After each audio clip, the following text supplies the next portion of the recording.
Salam dostlar. Daha bir patoloji prosesin görüntülerini, rengin görüntülerini sizinle paylaşmak istəyirəm. Demək, 2 yaş yarımlıq uşaq bir müddət öncə yağ çözücü deyilən bir evdə istifadə olunan o mətbəx filan əşyaları təmizləmək üçün, yəni kimyəvi aşılayıcı bir maddə uşağın əlçatan yerinə qoyublar. Təəssüflər olsun ki, və uşaq götürüb ondan biraz qəbul eləyib daxilə ya su ilə qarışmış formasını, ya belə real paraşok formasında və uşağın qida borusunda, mədəsində yanıq əmələ gəlibdir. Yanıq əmələ gəlib və qida borusunda daralma əmələ gəlib. Yaxından göstər, zəhmət olmasa. Bu uşağın qida borusudur, kontrastmatismi oxla göstərilir. Bu orta üçdə birində qida borusunun daralma var. Yəni yanıq olub, sonra sağalarkən çapıqlaşır və qida borusunda belə daralma. Təxminən daralıb 5 mm-dir təxminən qida borusunun mənfəzi həmin daralmış yerdə 5 mm-dir.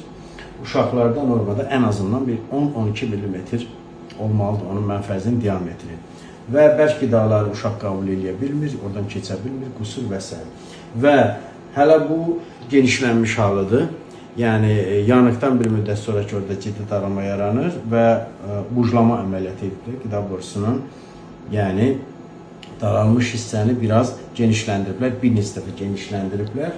Bu hələ müalicədən sonraki bir halıdır. Ancaq yenə də dediyimiz kimi evakuasiya problemi qida borusunda var.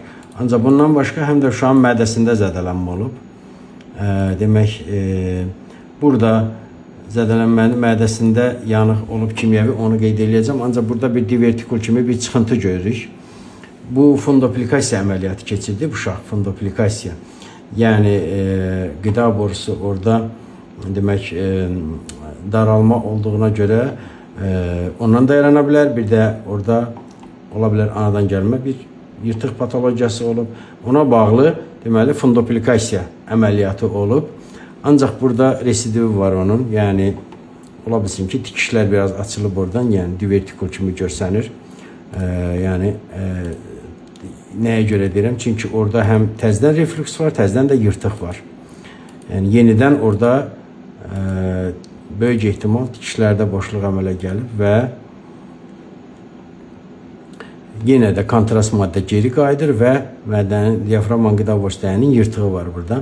Bu da həmən fundoplikasiya əməliyyatına bağlı bir, sanki divertikula bənzəyir. Onu demək, qida borusunun ətrafından fırlayıb yenidən mədəyə tikirlər. Ancaq yəqin ki, burada biraz tikişlərdə açılım olub, ona görə belə görsənir. Və eyni zamanda mədənin evakuasiyası ləngiyir.